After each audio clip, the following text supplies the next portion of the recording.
Frankenstein, or The Mother Prometheus by Mary Wollstonecraft Godwin Shelley.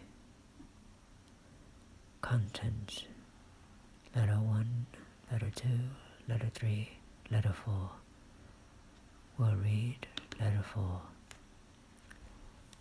To Mrs. Saville, England, August 5th, 17 dash.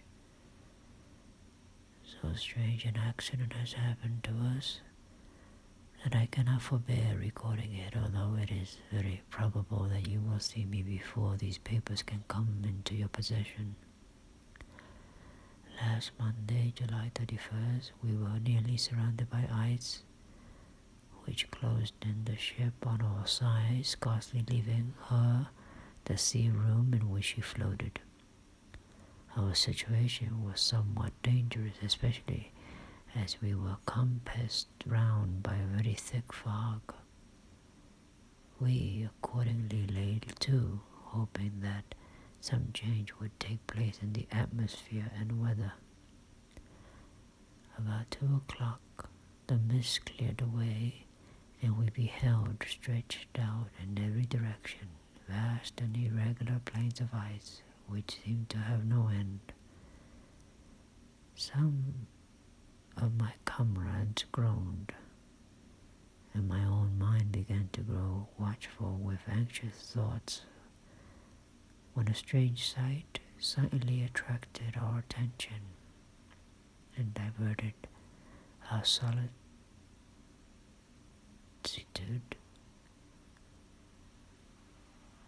from our own situation.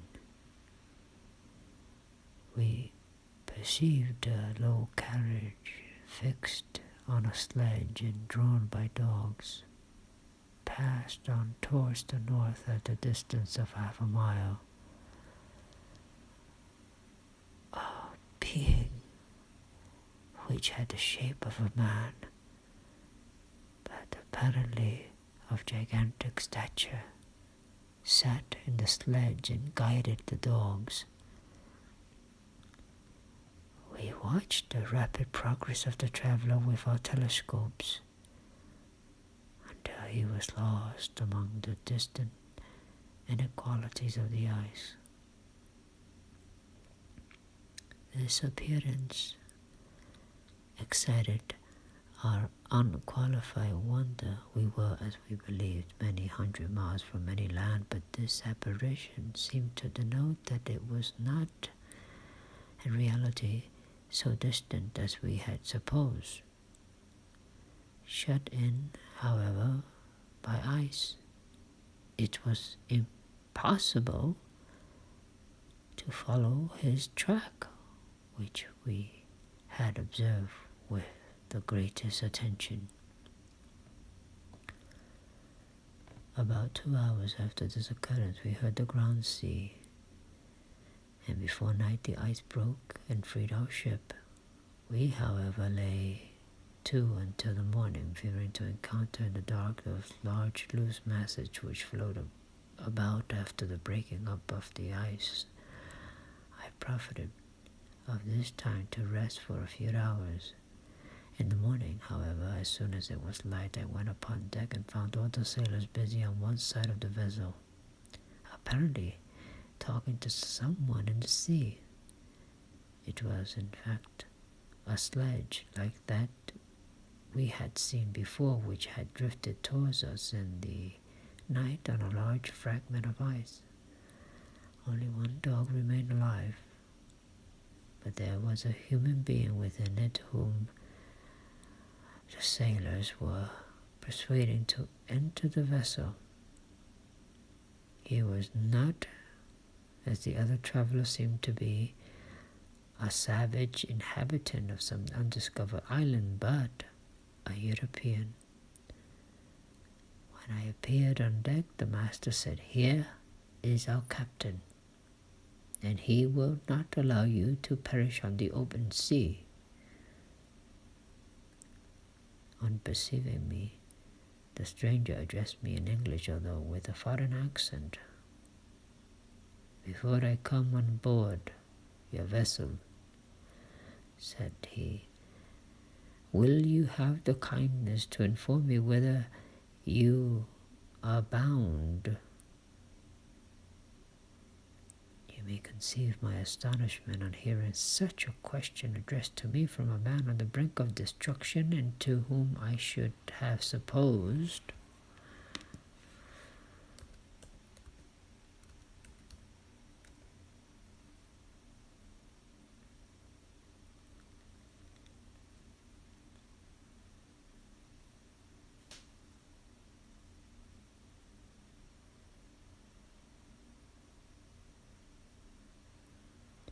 that my vessel would have been a resource which he would not have exchanged for the most precious wealth the earth can afford.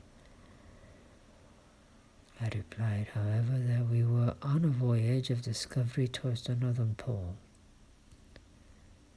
Upon hearing this, he appeared satisfied and consented to come on board. Good God, Margaret, if you had seen the man who thus capitulated for his safety, your surprise would have been boundless. His limbs were nearly frozen and his body dreadfully emaciated by fatigue and suffering. I never saw a man in such wretched a condition. We attempted to carry him into the cabin, but as soon as he had quitted the fresh air, he fainted. We accordingly brought him back to the deck and restored him to animation by rubbing him with brandy and forcing him to swallow a small quantity. As soon as he showed signs of life, we wrapped him up in blankets and placed him near the chimney of the kitchen stove. By slow degrees he recovered and ate a little soup, which restored him wonderfully. 2 days passed in this manner before he was able to speak, and I often feared that his sufferings had deprived him of understanding. When he had in some measure recovered, I removed him to my own cabin and attended on him as much as my duty would permit. I never saw a more interesting creature. His eyes have generally an expression of wildness, of wildness, and even madness, but there are moments when, if anyone performs an act of kindness towards him or does him the most trifling service, his whole countenance is lighted up as it were with a beam of benevolence and sweetness that I never saw equalled. But he is generally melancholy and despairing, and sometimes he gnashes his teeth as if impatient of the weight of woes that oppresses him. When my guest was a little recovered, I had great trouble to keep him off the men, who wished to ask him 1,000 questions, but I would not allow him to be tormented by their idle curiosity in a state of body and mind whose restoration evidently depended upon entire repose. Once, however, the lieutenant asked why he had come so far upon the ice in so strange a vehicle. His countenance instantly assumed an aspect of the deepest gloom, and in reply, to seek one who fled from me. And did the man whom you pursued travel in the same fashion? Yes. Then I fancy we have seen him. For the day before we picked you up, we saw some dogs drawing a sledge with a man in it across the ice. This aroused the stranger's attention, and he asked a multitude of questions concerning the route which the demon, as he called them, had pursued. Soon after, when he was alone with me, he said, I have doubtless excited your curiosity as well as that of these good people, but you are too considerate to make any inquiries.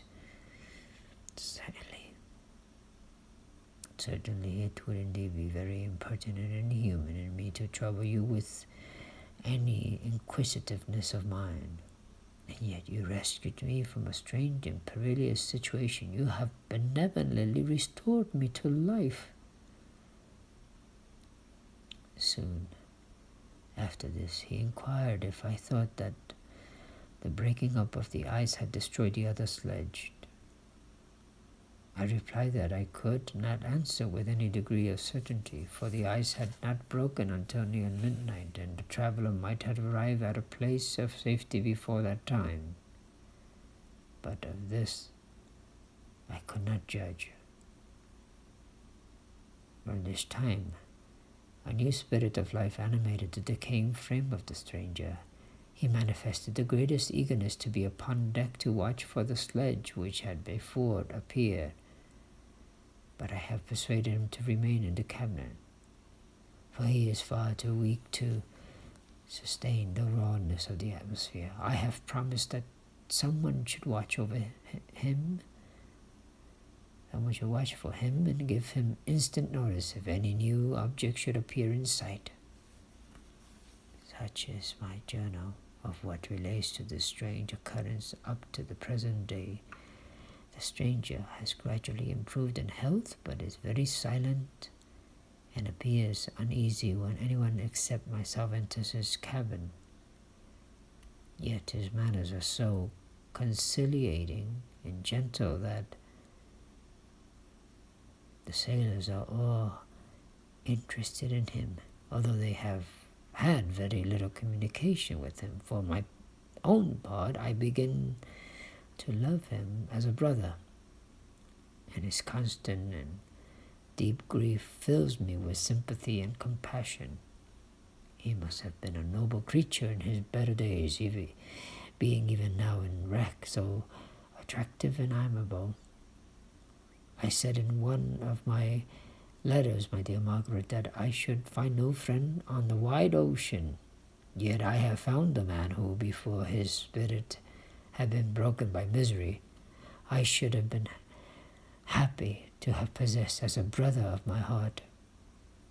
I shall continue my journal concerning the stranger at intervals, should I have any fresh incidents to record.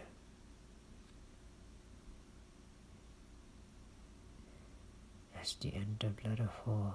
Thank you for listening. Make sure to subscribe, hit the like button, leave your comments, and thank you for listening. Please check out my other titles, playlists, and help the channel grow. Thank you and have a good night.